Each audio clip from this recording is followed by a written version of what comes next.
Kalimat pendek Yesus termanis buat jiwa kami. Tuhan, terimalah persembahan korban pujian kami. Ajari kami untuk mencurahkan hati kami hanya padamu dulu, yang terutama adalah Tuhan. Jalin hubungan yang semakin dekat antara Tuhan dengan keluarga saat teduh. Masing-masing pribadi, sekalipun kami datang bersama-sama saat ini. Bangun ya Tuhan iman setiap anak-anak-Mu. Berikan roh pengenalan akan Allah, sembunyikan hamba di balik salib, sampaikan sabda-Mu Yesus. Dalam nama Tuhan Yesus, Putra Allah yang kami hormati, kami berdoa. Haleluya. Amin. Puji Tuhan. Langsung ambil Alkitab dan catatan. Hari ini saya akan bagikan rahasia bagaimana kita bisa curhat dengan Tuhan. Selama ini kalau kita curahkan hati kita, kalau mau ngomong-ngomong konseling itu yang pertama kita cari siapa? Mungkin Anda punya teman. Tapi jadikan Yesus sahabatmu yang paling akrab. Hari ini saya akan bagikan rahasia ini. Kita buka di 1 Samuel pasal 1. Kita akan cover ayat 9-18, 1 Samuel pasal pertama. Cikal bakal kelahiran Nabi Samuel, ada cerita tentang Hana. Luar biasa indahnya. Di sini dibukakan rahasia keintiman dengan Tuhan juga ketika hati dirudung masalah. Ya, catat dulu judulnya bagaimana curhat dengan Tuhan. Curhat itu apa sih? Curhat itu singkatan dari curah hati.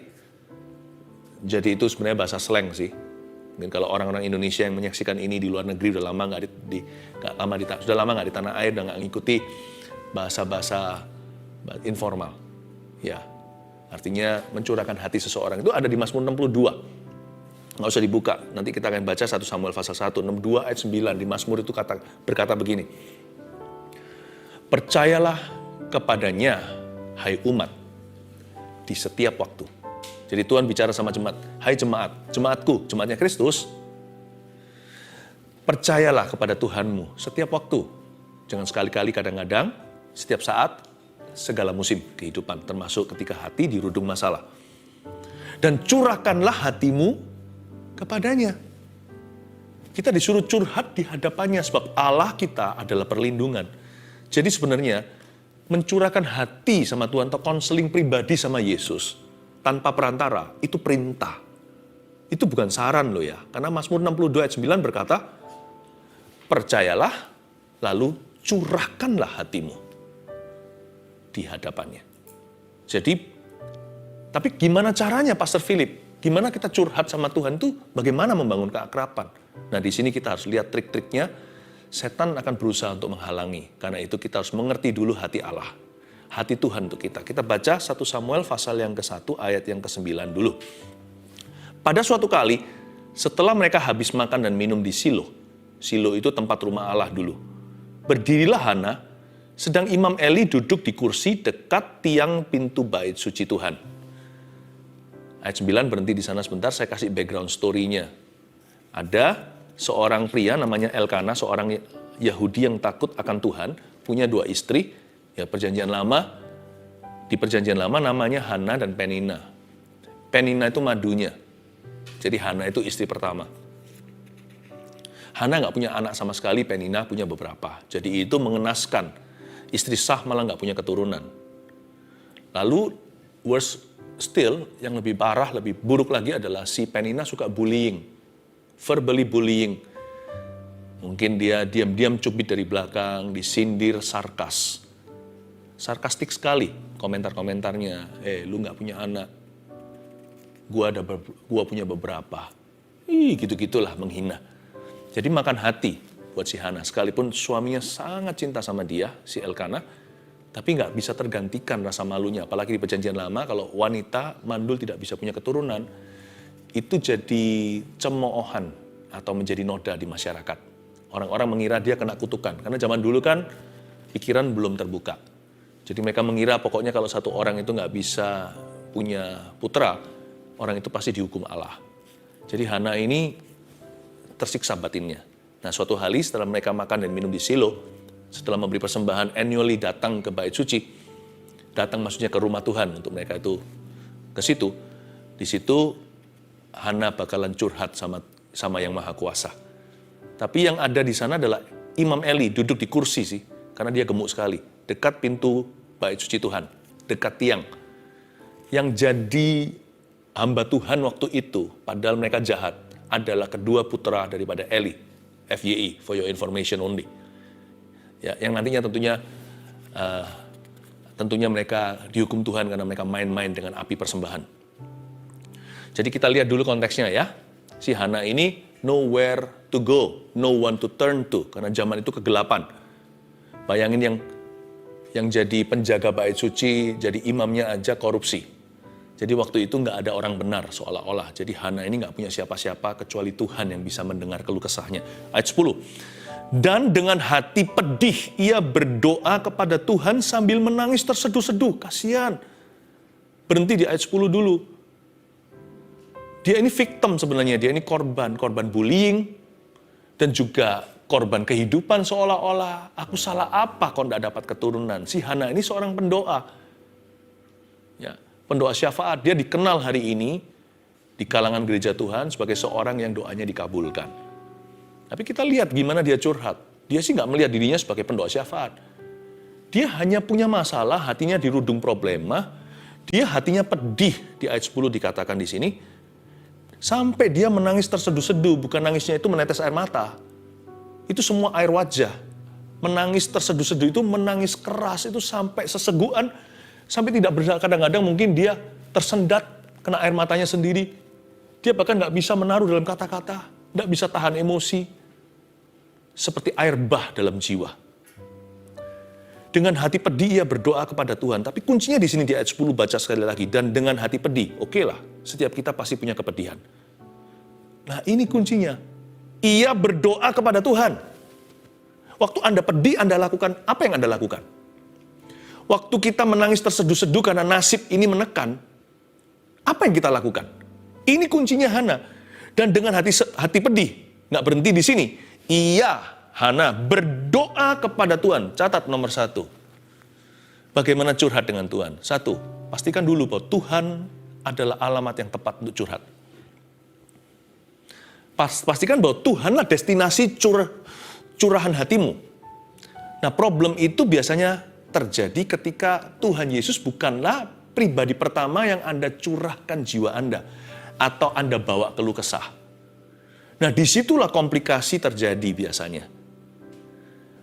Ketika Anda bawa sakit hati ke manusia, rasa nggak terima, orang yang nggak salah pun terkamirkan. Ingatlah bahwa Tuhanlah alamat untuk curhat, bukan manusia. Manusia itu kedua, ketiga, tapi Tuhan selalu nomor 1.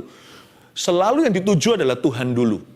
Tuhan yang pertama dan Tuhan yang utama. Bisa jadi Tuhan pakai seseorang. Di Alkitab ada banyak cerita gimana Tuhan memakai sesama.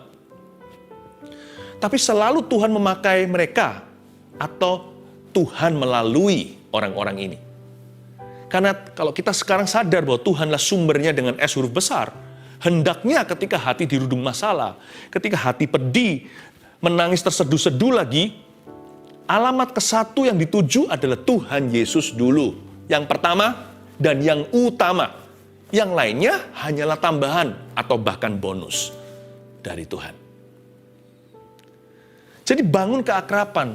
Tapi Pastor Philip, saya itu kepingin, tapi hati tertuduh. Tuhan mau nggak ya? Itu tuduhan setan terhadap Tuhan di dalam hatimu. Tuhanmu nggak mau. Bagaimana dengan Mazmur 62? Bukankah itu perintah Allah di ayat 9 tadi yang saya sempat quote atau yang sempat saya bacakan kepada Anda? Curahkanlah hatimu di hadapan Allah. Percayalah Dia setiap waktu, hai umat. Tuhan mau dengar keluh kesahmu. Tapi seringkali kita nggak jadi datang. Karena sebelum kita tiba, dihalangi oleh setan yang licik sekali membisikkan, Tuhan nggak akan terima kamu. Kamu nggak layak. Tuhan mana mau tahu, kamu kurang iman, dituding-tuding segala. Setan kan pemfitnah. Setan kan pendakwah orang-orang kudus di dunia ini. Si ular beludak itu. He will do all he can. Dia akan lakukan apa saja yang dia bisa untuk memastikan Anda nggak sampai mengetuk pintu sorga. Ketika dirudung masalah. Atau paling tidak, dia akan menahan kakimu supaya jangan immediately, supaya jangan terburu-buru ke situ. Supaya jangan sampai tempat pertama yang Anda tuju adalah Yesus dulu. Supaya dia bisa mencuri kan, membunuh, membinasakan. Mencuri Itu nama artinya mengambil kesempatan dalam kesempitan. Membunuh kalau Anda berlama-lama, membinasakan kalau Anda sudah stuck di sana. Orang kalau semakin lama dalam masalah, dia nggak cari Yesus. Pertama dicuri sesuatu sama setan, kalau nggak immediately atau langsung mencari Tuhan. Kalau setelah lewat berapa hari, mulai dibunuh, ada sesuatu yang mati dalam dirinya, atau dia mulai bunuh kanan kiri. Kalau dia bawa keluh kesah pedih hatinya bukan pada Tuhan, Anda akan seperti duri di tengah-tengah family.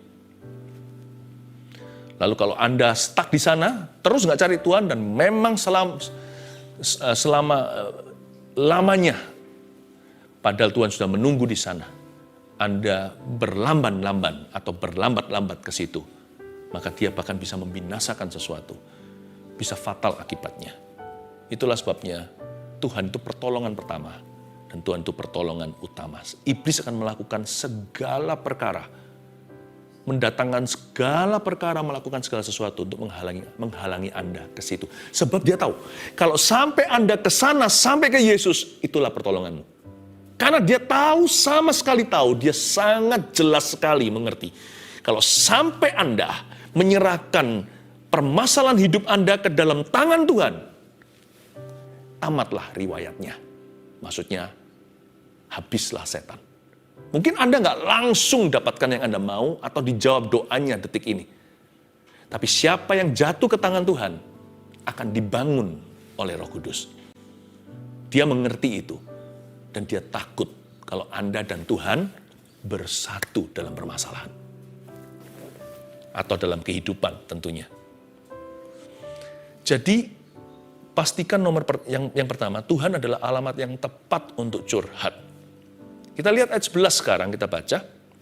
Kemudian, next maksudnya, bernasarlah Hana, katanya, Tuhan semesta alam, jika sungguh-sungguh engkau memperhatikan sengsara hambamu ini, dan mengingat kepadaku, dan tidak melupakan hambamu ini, tetapi memberikan kepada hambamu ini seorang anak laki-laki, spesifik sekali, maka aku akan memberikan kepada Tuhan, aku akan memberikan dia kepada Tuhan untuk seumur hidupnya, dan pisau cukur tidak akan menyentuh kepalanya.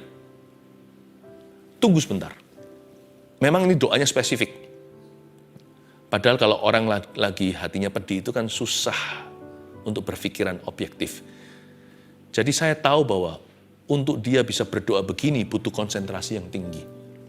Tinggi nggak cukup, super tinggi. Jadi dia harus fokus. Doa itu nggak boleh asal-asalan, nggak boleh setengah-setengah. Tapi yang membuat saya lebih kagum dengan doa Hana atau tekad hatinya adalah, seperti yang saya katakan tadi kan, kalau dia ini menangisnya terseduh-seduh itu berarti kan emosinya sudah lepas seperti air bah, udah nggak terkendali rasanya, hati ini nggak bisa lagi ditahan. Dan untuk dia bisa, pernah nggak Anda menangis dengan hebat, Anda mau ngomong sesuatu susah kan? Kok dia bisa selesaikan kalimat? Berarti orang ini betul-betul berusaha untuk menata kata-katanya waktu dia berdoa. Sekalipun perasaannya nggak keruan, dia pastikan akal budinya tetap tertuju pada Kristus. Dan dia pastikan juga bahwa dengan segenap pikirannya dia mengikut Tuhan di masa-masa seperti itu. Kembali ke ayat 11 kalimat pertama. Garis bawahi, kemudian bernasarlah ia, katanya. Poin kedua bagaimana curhat dengan Tuhan. Yang pertama tadi adalah Tuhan adalah alamat yang tepat untuk curhat. Yang kedua, taruh perasaan dalam satu kalimat. Usahakan untuk Anda menaruh seluruh perasaan tidak keruan itu into one sentence at least, dalam satu kalimat. Kalau Anda baca, kalau Anda sungguh-sungguh seksama, ayat 11 itu yang dikatakan oleh Hana, kemudian bernasarlah ia, katanya, lalu bla bla bla di bawah seluruh kalimat tadi, termasuk doanya yang spesifik dia minta anak laki-laki. Hana ini hanya mengucapkan satu kalimat loh, memang agak panjang sih. Semua hanya dibubui koma, tidak ada titik, lalu titik terakhir itulah akhir ayat 11 sebelum ayat berikutnya kita bahas. Hana tidak terlalu banyak bicara. Orang kalau hatinya pedih, dia nggak jual kata-kata, dia nggak bergantung dengan kata-kata bijaksana atau susunan kalimat. Dia bisa ngomong sesuatu ke Tuhan aja dalam bahasa dimengerti oleh akal budi aja susah sekali. Untuk bisa menyelesaikan 3 kata dalam satu kalimat aja dengan suara sesenggukan yang isi air matanya bukan di mata lagi, di mulut, di hidung. Itu susah sekali. Karena Hana ini gak hanya bicara di hati. Karena mulutnya komat kamit juga. Itu yang membuat nanti Eli salah mengerti. Dia berusaha untuk ngomong. Bukan diam, jangan pasif ketika Anda hatinya berat. Usahakan untuk memuji meskipun susah untuk memuji Tuhan. Makanya namanya korban pujian. Kayak tadi nyanyi pakai gitar atau keyboard. Atau Anda hanya dengarkan musik yang mengiringi. Atau nggak ada sama sekali hening cipta. Tapi Anda mencoba nyanyi. Saya pernah loh dengar orang yang pedih hati mencoba memuji Tuhan. Terharu sekali. Kalimatnya nggak jelas tapi dia berusaha untuk mengucapkan. Dan Tuhan menghargai iman seperti itu. Taruhlah perasaan Anda itu dalam satu kalimat. Panjang nggak apa-apa. Dengan demikian Anda menemukan focal point anti blundernya ketemu di dalam jiwa. Harus ketemu focal pointnya. Kalau enggak ya hati orang pedih lalu menangis terseduh-seduh. Kalau enggak nanti jangan-jangan curhatnya itu berujung hanya mau keluh kesah. No. Hana dari awal curhatnya itu dia tujukan untuk breakthrough. Curhatnya itu kepada Tuhan. Jadi bukan asal curah hati. Makanya di Mazmur 62 yang saya tadi ucapkan kepada Anda.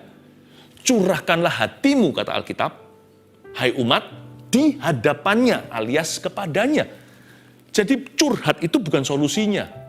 Pernah nggak Anda melihat orang mau konseling sama seseorang, tapi dia nggak cari jawaban atau solusi. Dia hanya mau pembenaran. Dia hanya cerita-cerita yang negatif semuanya. Saya pernah loh begitu, lalu saya tanya, Bapak atau Ibu ini sebenarnya datang ke saya itu mau dibantu menang, atau hanya mau didengarkan. Sekalipun ketika kita mengkonseling seseorang, kita harus memakai ilmu mendengarkan. Tuhan kasih kita 2 kuping, 1 mulut, berarti kita harus mendengar dulu.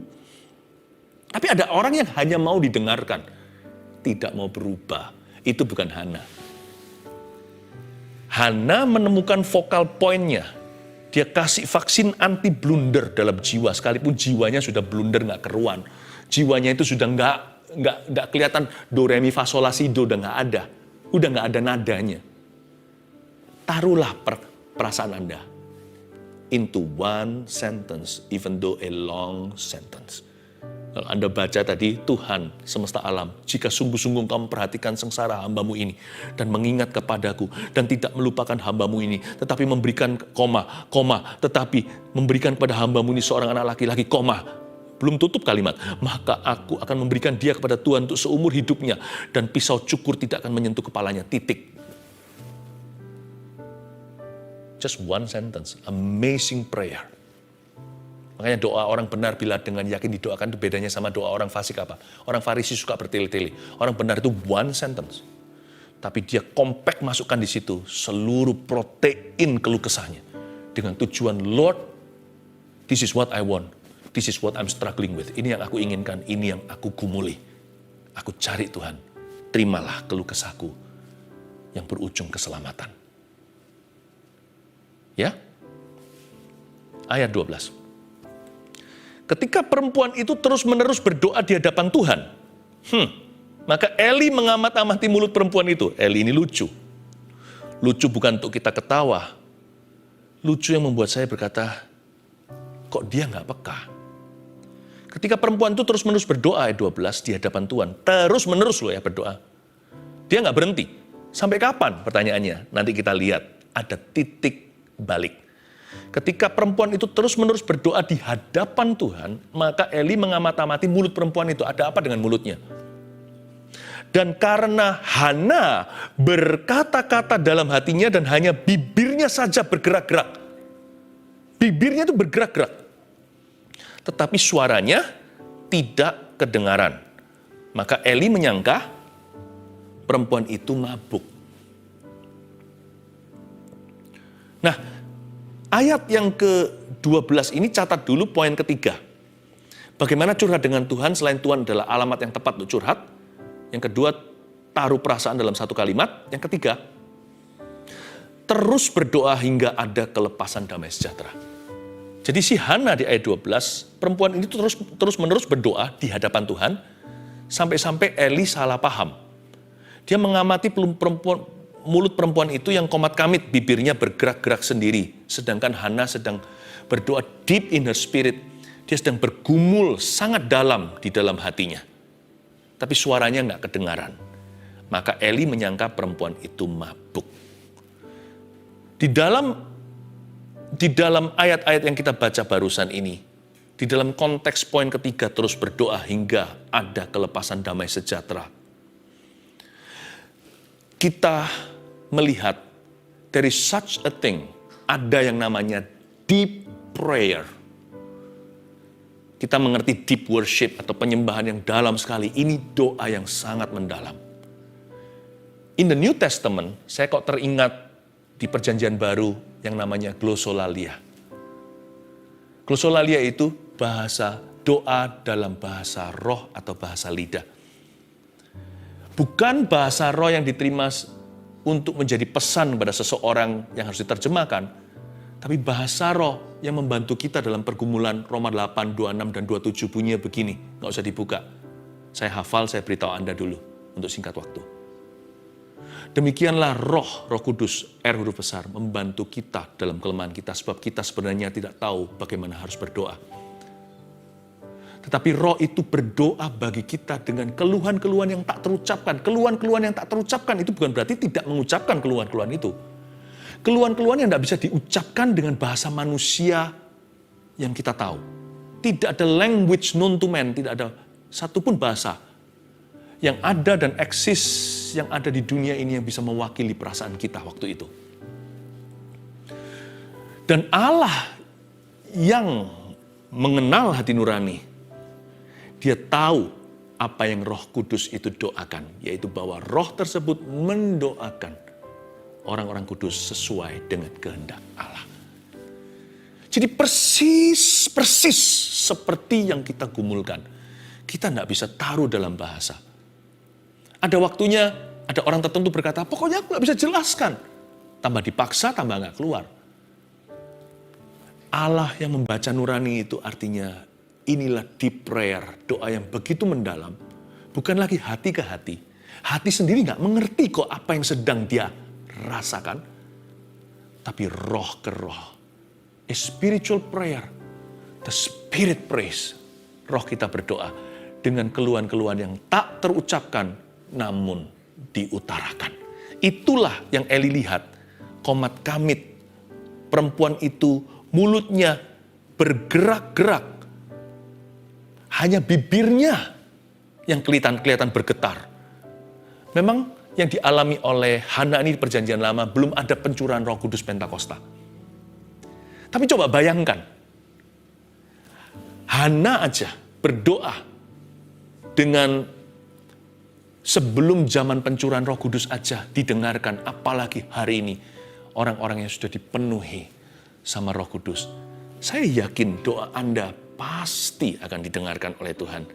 Teruslah berdoa. Sampai kapan? Hingga ada kelepasan damai sejahtera. Saya jadi ingat karunia itu. Jadi kalau Anda yang belum menerima bahasa roh, belum mengalami namanya baptisan Roh Kudus dengan tanda berbahasa lidah, minta pada Tuhan. Tuhan beri kok. Nggak mungkin Tuhan kasih kalajengking kalau yang minta roti. Tuhan nggak mungkin kasih ular yang minta air. Ayat berikutnya, ayat 13. Lalu kata Eli kepadanya, berapa lama lagi engkau berlaku sebagai orang mabuk? Aduh Eli kok begitu, lepaskanlah dirimu daripada mabukmu. Tetapi Hana menjawab, bukan tuanku, aku seorang perempuan yang sangat bersusah hati. Anggur ataupun minuman yang memabukkan tidak ku minum, melainkan aku mencurahkan isi hatiku di hadapan Tuhan. Mari kita praktekkan jangan menghakimi orang ketika mereka dalam pergumulan. Termasuk orang yang suka menilai menurut pengertiannya sendiri. Khususnya orang-orang yang berdoa in deep prayer, berdoa di dalam bahasa roh atau bahasa lidah. Just because you don't understand, just because hanya karena kita belum mengerti sesuatu, bukan berarti sesuatu itu tidak ada. Kalau saya bicara bahasa Jepang sekarang pada Anda, bagi orang yang tidak pernah dengar bahasa Jepang itu seperti nonsense, tapi dari sisi sananya, Di sisi sananya, orang yang mengerti bahasa Jepang itu berarti sesuatu. Bahasa lidah juga seperti tidak ada artinya. Tapi dari sisi Allah yang membaca nurani, dan yang mengutus Roh Kudus untuk membantu kita berdoa dalam kelemahan kita ketika kita tidak tahu bagaimana berdoa. Namun Roh itu berdoa bersama dengan kita. Menyampaikan keluhan yang tak terucapkan. Setiap kalimat dan kata itu ada artinya. Bukan kata-kata itu kita pisah-pisahkan lalu artinya apa, kamusnya di mana. Bukan. Kode rahasia itu membentuk kalimat yang don't make sense. Tidak masuk akal. Tapi semua kode itu di sebelah sisi situ didengungkan ada arti. Apalagi keluar dari hati yang bergumul sekali untuk keluarganya. Bergumul untuk masa depannya. Bergumul untuk bangsa dan negerinya. Kalimatmu bukan kalimat hampa. Karena itu, jangan menjadi generasi Eli yang menghakimi tanpa sebab. Itulah sebabnya doa yang begini seringkali disalah mengerti oleh kedagingan.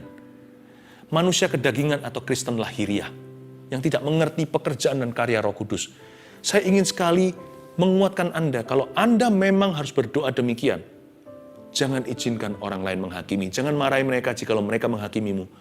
Tapi jangan sampai terpancing, jangan sampai Anda juga jadi down karena perkataan orang. Prayer is between you and the Lord. Ya.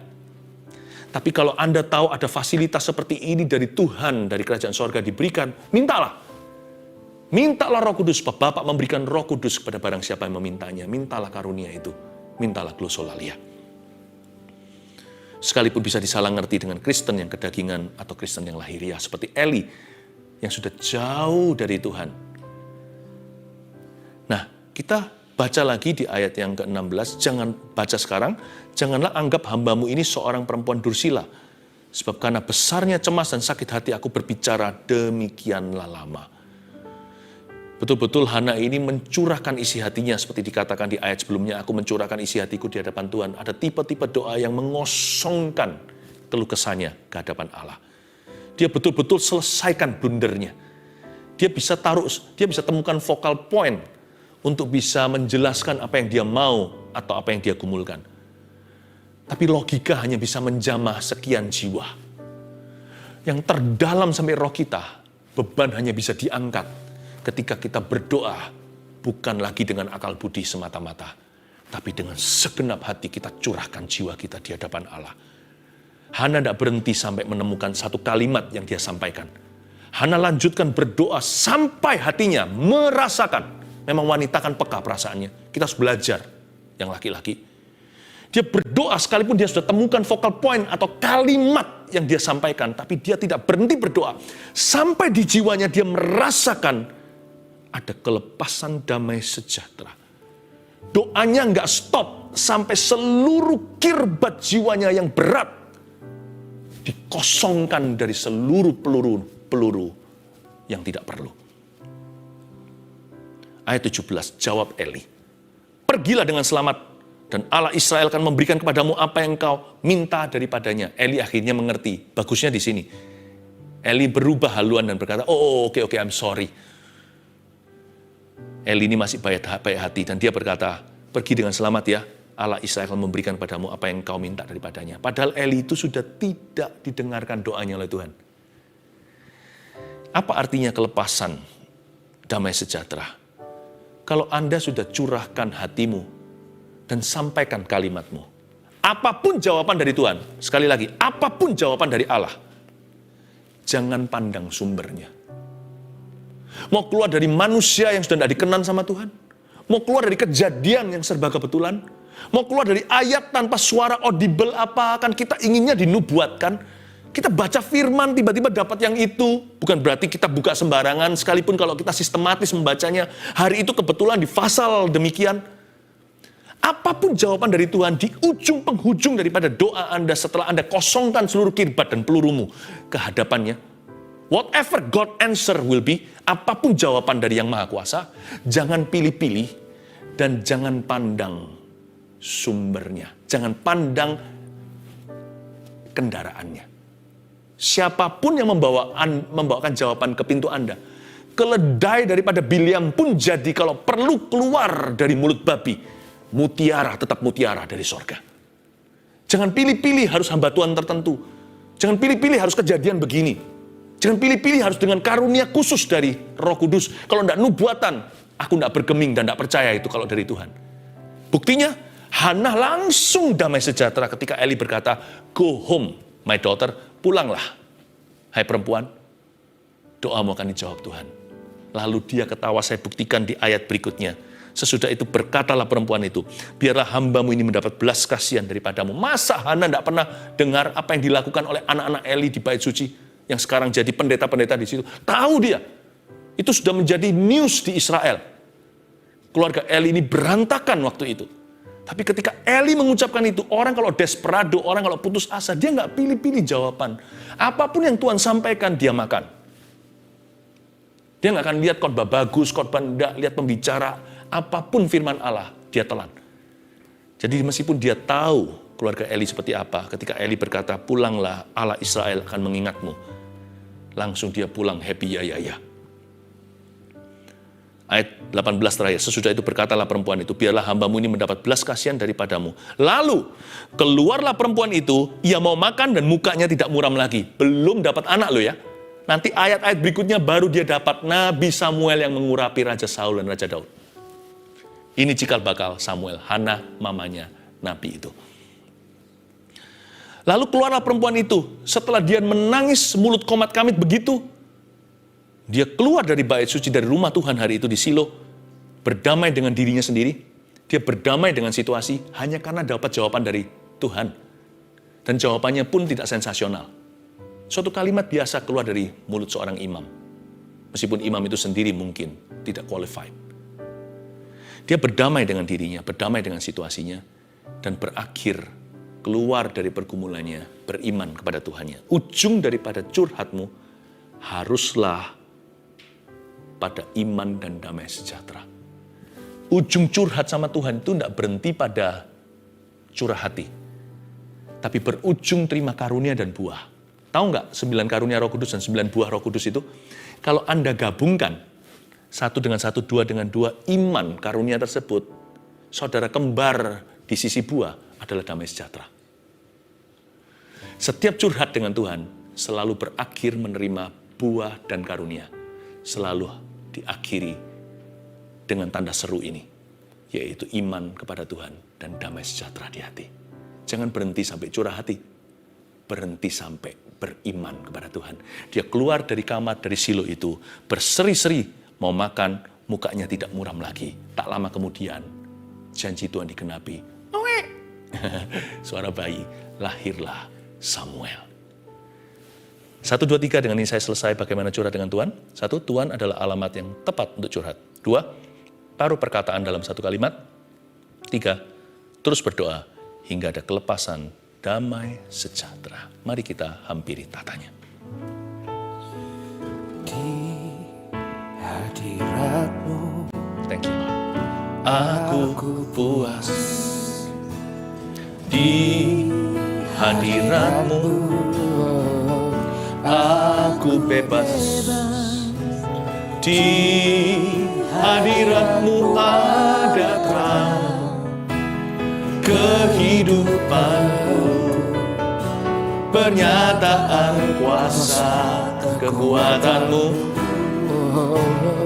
Di hadirat-Mu ku datang, persembahkan lagu di hadapan Raja-Ku.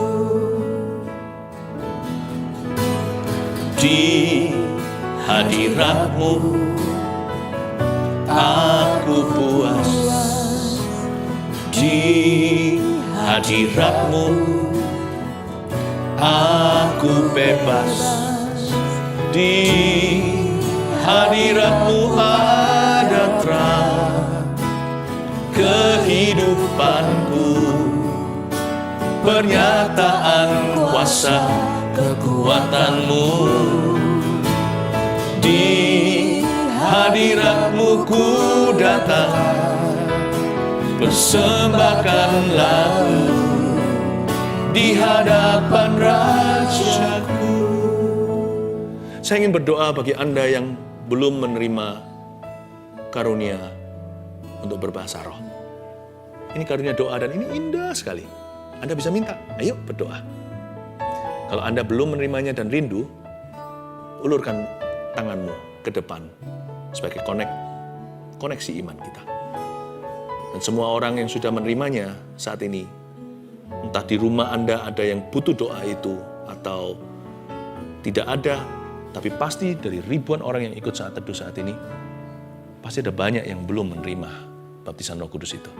Mari kita sama-sama, saya ajak yang sudah menerimanya menjadi partner doa saya. Yang belum menerimanya menjadi resipien, menjadi orang yang mewarisi jawaban doa itu. Ulurkan tanganmu dan katakan seperti ini, Tuhan Yesus, baptiskan aku ke dalam Roh Kudus-Mu. Penuhi aku, supaya aku menerima karunia doa ini. Agar aku bisa menjadi rumah doa-Mu. Terima kasih Tuhan. Beriku keberanian memberitakan Injil. Aku rindu menerima baptisan Roh Kudus dengan tanda berbahasa lidah. Aku minta di dalam nama Yesus. Aku terima dengan iman dalam nama Yesus. Urama kataya nasyuna nama taya nama. Kiama nama takamara mama terima Roh Kudus. Urama kapatakaya syanana. Saya tidak bisa ajari Anda berbahasa roh. Bahasa roh itu karunia. Tapi dengan kita sekarang beriman sama-sama, saya tahu Roh Kudus dicurahkan, ada lidah-lidah api sekarang datang ke rumahmu. Iramagamaya syanana matagamaya baralamatagamaya baralamatagamaya maramaramatagamaya syanana matagamaya. Kita sorapatagamaya syanana manama. Mari kita doakan agar urapan Tuhan sampai ke semua orang. Setiap bejana yang kosong diisi. Oramagamaya syanana namaya sinana namaya syanana. Uramaramatagamaysinana maramaya syanana namaya su. Hinana namaya sinana namaya si. Shikabara matagana matagama baralamaya ramarama. Oramagamara matagama syanana matagama ramatagaya syana. Jangan berhenti. Saya tahu dengan iman saya percaya banyak orang sekarang kepenuhan dengan kuasa Roh Kudus. Oramagamara marama menerima berkat Pentakosta. Tidak ada yang ajari, mulut akan diisi. Bergetarlah kuasa Roh Kudus di seluruh tubuh, di lidah bibirnya juga. Terimalah karunia doa, bahasa sorga, terimalah di dalam nama Yesus. Karunia syafaat, orang magamaya marah, sucikan, kuduskan, baptiskan dengan Roh Kudus-Mu, baptiskan dengan api ya Tuhan, sucikan umat-Mu, sucikan umat-Mu ya Tuhan, bangkitkan ya Tuhan Yesus, saksi-saksi-Mu yang heran, saksi-saksi hidup-Mu ya Tuhan. Orang makanya syanana nama, ulangi kembali Pentakosta seperti 2000 tahun lalu bersama dengan para murid, 120 umat-Mu itu yang bertemu di loteng atas. Rasul-rasul Tuhan curahkan uramagamaya nasyana matakanama hinamaramatagama ramatagamaya syanana nama hinamaramatagaya syanana matagamaya paramatagama. Thank you Lord. Sampaikan kalau Anda barusan menerimanya, kan saya nggak tahu, kami harus tahu juga supaya kami tahu, kami bisa mensyukuri bersama denganmu. Dalam komentar catat beritahu, saya barusan menerima baptisan Roh Kudus. Saya tidak tahu itu apa, tapi hati sukacita. Saya tahu mulai hari ini Anda dipanggil Tuhan untuk berdoa dan memberitakan Injil bersama dengan kami.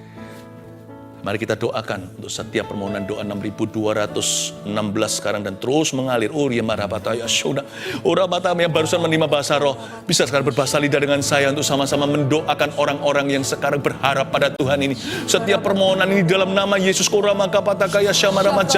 Yesus, lawat ya Tuhan umat-Mu di dalam nama Yesus. Oh haleluya, terima kasih Roh Kudus. Oh haleluya. Saya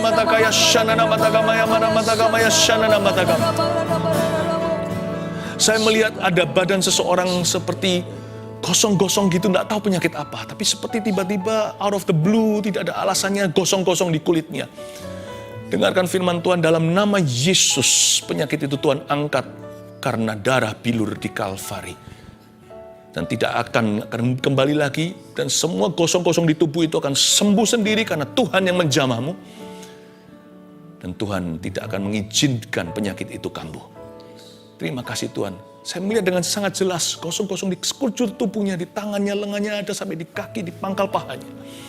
Oh Tuhan, terima kasih Tuhan, Kau menyembuhkan orang itu. Ada seorang wanita yang selalu seringkali menangis terseduh-seduh di meja riasnya. Anda sudah menikah dan kehidupan Anda tidak bahagia. Saya ngomong begini supaya Anda tahu bahwa Tuhan memperhatikanmu dan supaya semua juga tahu kita ini berada di mana Allah paham sekali. Jangan sedih saudariku, Tuhan mengasihimu. Orang ini tidak punya pikiran untuk bunuh diri, tapi dia sama sekali nggak suka hidupnya.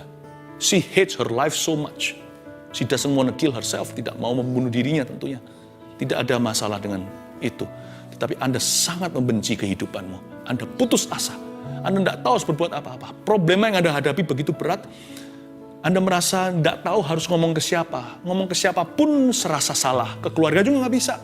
Anda serba sulit dan dilema. Dengar baik-baik, Tuhan tahu. Saya melihat jelas, tapi dari belakang saya melihat Anda. Tuhan memberikan sebuah penglihatan yang singkat dan cepat.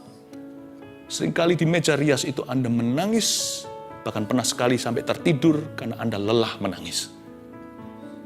Anda sendirian meskipun Anda tidak hidup sendiri, Anda punya keluarga. Jesus loves you. Mulai hari ini berubahlah. Tuhan menjamamu. Tuhan menjamamu. Jesus loves you. Haleluya. Terima kasih Tuhan. Sekarang semua letakkan tangannya. Letakkan aja di dada seperti ini. Simple. Dan rileks saja.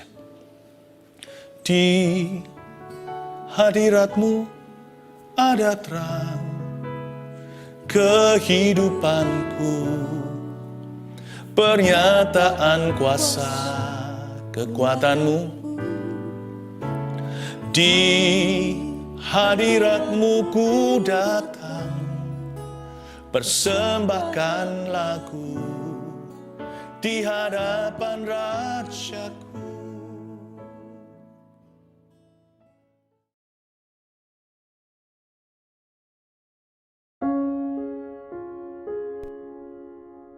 Kita baru saja mendengarkan khotbah dari Pendeta Philip Mantova.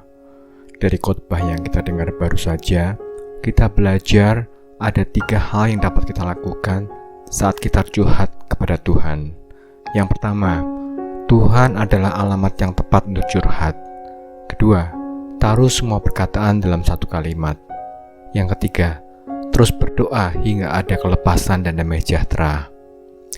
Mari kita belajar selalu untuk berdoa, menyampaikan keluh kesah kita dengan benar. Tuhan Yesus memberkati kita semua.